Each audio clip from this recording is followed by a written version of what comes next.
Gracias, señora coordinadora. Muy buenos días a todas y todos los miembros de esta comisión. Muy buenos días. Agradezco enormemente la posibilidad de estar presente en este trascendental debate e intentar ser un aporte en lo que a mi área corresponde.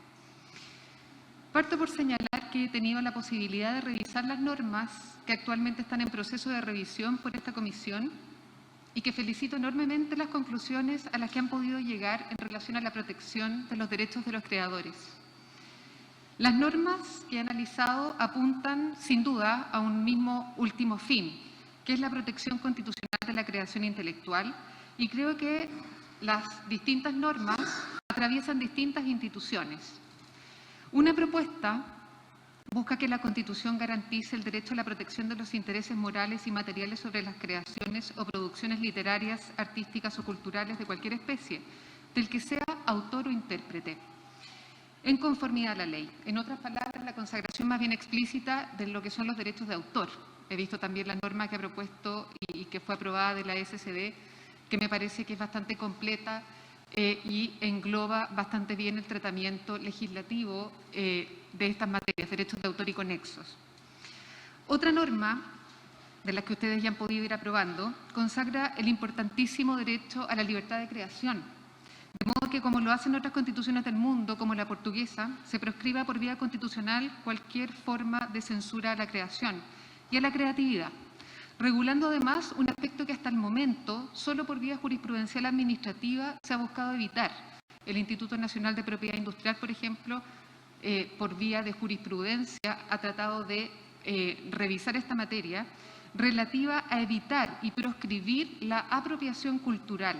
dotando a los pueblos y naciones indígenas del derecho a preservar y controlar las creaciones artísticas de carácter colectivo propias, impidiendo la apropiación individual sin su consentimiento. Lo anterior va en línea con los trabajos de la Organización Mundial de la Propiedad Industrial, la OMPI, y de UNESCO,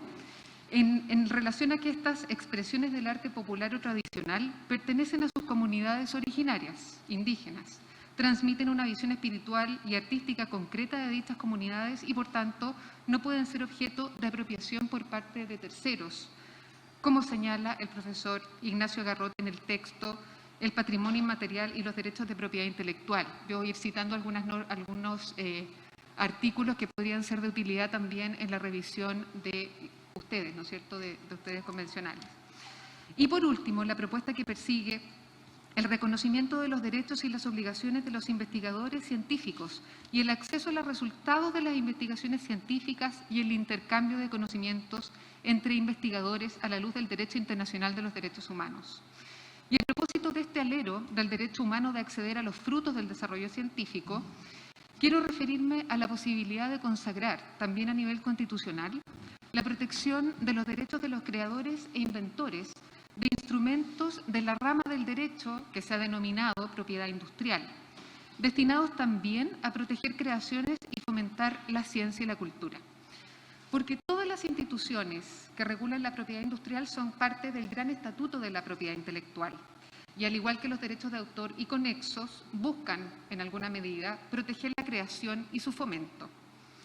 Así, por ejemplo, las indicaciones geográficas y denominaciones de origen son un instrumento de la propiedad industrial que ha demostrado ser un mecanismo sólido y coadyuvante en el desarrollo territorial y descentralización.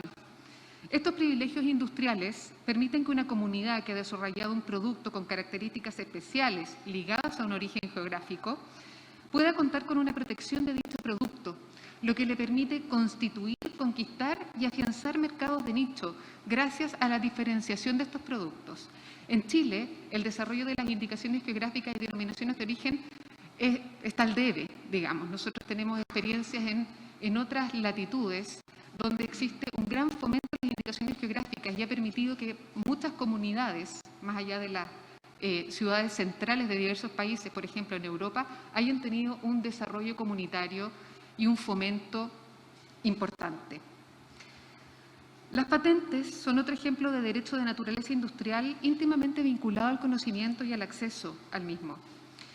Tal como desarrolla la Organización Mundial de Propiedad Industrial, en información que está disponible en su sitio web, por ejemplo,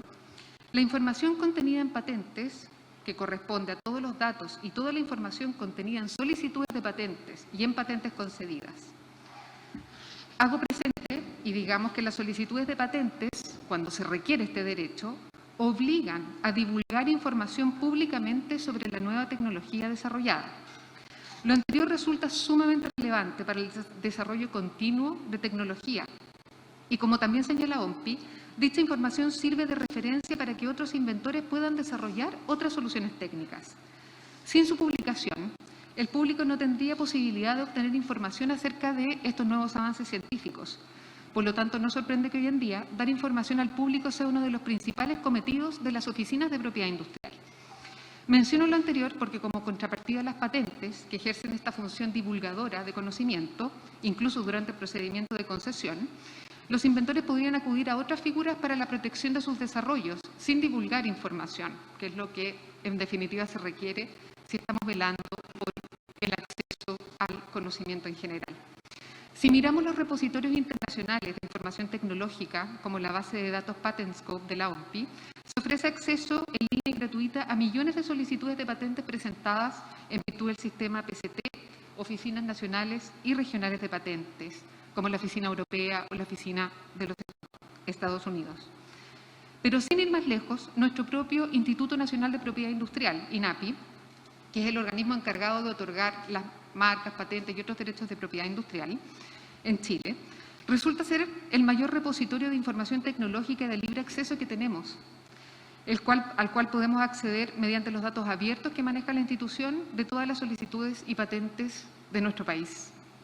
Toda esa información contenida en estos grandes repositorios permite evitar la duplicidad de investigaciones, conocer el arte previo en distintas áreas técnicas y acceder a una fuente gigante de datos e información, y hasta empujar al descubrimiento de nuevos usos de tecnologías ya divulgadas. Y lo anterior se ha demostrado empíricamente. Por ejemplo, en plena pandemia, cuando gracias a la información técnica que pudo proporcionar INAPI, que disponibilizó información de patentes, listado de partes, diagramas de flujo, la empresa DTS, en conjunto con la Dirección Nacional de Aeronáutica Civil, pudieron recuperar ventiladores mecánicos para ponerlos a disposición en un tiempo mucho menor del que hubiera implicado la investigación sin contar con estos repositorios de información. Lo que es bueno destacar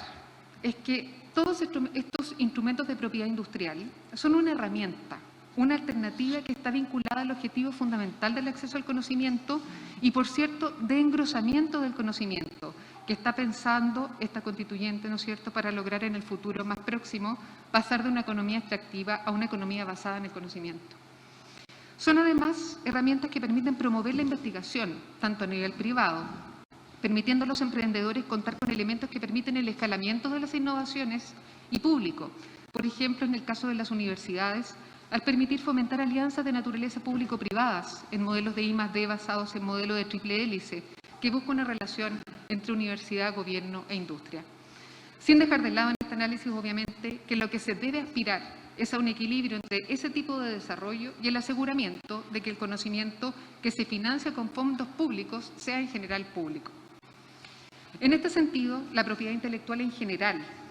es decir, derechos de autor y propiedad industrial, están estructurados en base a un sistema que busca el equilibrio entre los derechos de los creadores y el derecho de la comunidad a acceder a los frutos de este conocimiento. Así, por ejemplo, en el derecho de autor, la ley se encarga de establecer una serie de excepciones al aprovechamiento de las obras sin necesidad de remunerar o de obtener autorización de los autores, y un sistema de agotamiento de derechos que también aplica en materia de derechos de propiedad industrial. En el caso de las patentes, una serie de mecanismos permite garantizar el acceso, el establecimiento de materias excluidas de patentabilidad, la consagración de licencias no voluntarias y restricciones por uso de gobierno. Digamos que se aprobó un nuevo artículo número 51E en la Ley de Propiedad Industrial a propósito de la discusión de la Ley de Fármacos 2, estableciendo que en casos en que para la salud pública exista emergencia nacional o extrema urgencia, será el ministro de Salud el que podrá autorizar la fabricación, importación, distribución o uso de vacunas o medicamentos que estén protegidas por una o más patentes de invención en Chile. Conforme a esto, se cumplen los objetivos fijados en el informe de la Relatora Especial sobre Derechos Humanos de la Asamblea General de las Naciones Unidas de 4 de agosto del 2015, que plantea que que los Estados tienen la obligación positiva de establecer un sistema sólido y flexible de exclusiones, excepciones y flexibilidad respecto de las patentes, basado en circunstancias nacionales, incluso mediante el establecimiento de licencias obligatorias y de uso gubernamental en caso necesario. Parte del desafío es que dichos mecanismos sean efectivamente utilizados e implementados y que en los casos en que efectivamente existan razones para limitar el derecho intelectual, esas restricciones sean efectivamente implementadas. En definitiva, el reconocimiento de las herramientas del derecho industrial, como los derechos de autor en la Constitución, nos permite tratar el tema de la propiedad intelectual como una unidad, dando coherencia al sistema, abordando la propiedad intelectual en forma amplia, con una mirada estratégica, destinada a promover la generación de conocimientos de cualquier tipo y, generados dichos conocimientos, asegurar el acceso igualitario a los mismos. Tal como ocurre con los derechos de autor, estar en línea además con la serie de tratados internacionales vigentes en Chile en materia de propiedad industrial, como son el Convenio de París, el Tratado del Derecho de Marcas, el Tratado de Cooperación en materia de patentes, para así evitar conflictos futuros. Además, una estructura orgánica de regulación constitucional de los derechos de autor de la propiedad industrial, que además consagre los fines de promoción y transferencia de la innovación y el conocimiento, permea toda la normativa, si está en nuestra Constitución. Y en este punto me gustaría citar el trabajo del abogado Juan Pablo Iglesias, especialista en propiedad intelectual, denominado Un marco para balancear la creación y el acceso al conocimiento, que plantea lo anterior, la regulación orgánica de la propiedad intelectual como un gran paraguas, debe llevar al legislador no solo a establecer regulaciones para asegurar la debida protección de los derechos de PI, por ejemplo, mecanismos de cautela y tutela jurídica efectiva, sino también normas que aseguren y promocionen la debida publicidad, difusión y transferencia tecnológica de los bienes protegidos por esos derechos. Lo mismo vale para la Administración en materia de potestad reglamentaria. Conforme a lo anterior, a todo lo que les he mencionado, podría resultar interesante, por una parte, analizar si tal vez todas las normas que están ahora debatiéndose no pudieran fundirse y tratar de manera conjunta el derecho a la propiedad intelectual e industrial y el acceso al conocimiento como el fin último, ¿no es cierto?, de estos derechos,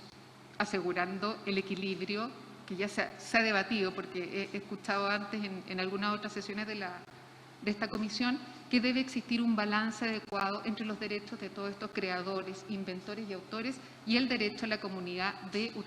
utilizar debidamente estos frutos. No sé hasta qué punto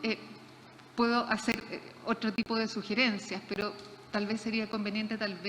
también establecer un principio en alguna de las normas que ustedes estén debatiendo, donde se garantice y se establezca que es deber del Estado garantizar y promover el crecimiento económico y social sostenible a través del desarrollo de la ciencia, la tecnología y la innovación, e incluir dentro de alguna de las normas que ustedes están revisando que el Estado reconoce los derechos de los titulares de propiedad industrial otorgados en conformidad a la ley. Recordemos que los derechos de propiedad industrial son otorgados únicamente después de un procedimiento administrativo bastante complejo, difícil de superar en el caso de las patentes, por ejemplo, en conformidad a la ley y de propiedad intelectual sobre sus creaciones, y promueve que el acceso a los conocimientos sea lo más abierto posible, estableciendo un equilibrio entre la protección de dichos derechos, su acceso abierto y su intercambio, así como sus alcances y dimensión internacional. Eso es cuanto les puedo contar. Les agradezco mucho su atención y quedo a disposición de ustedes para lo que necesiten.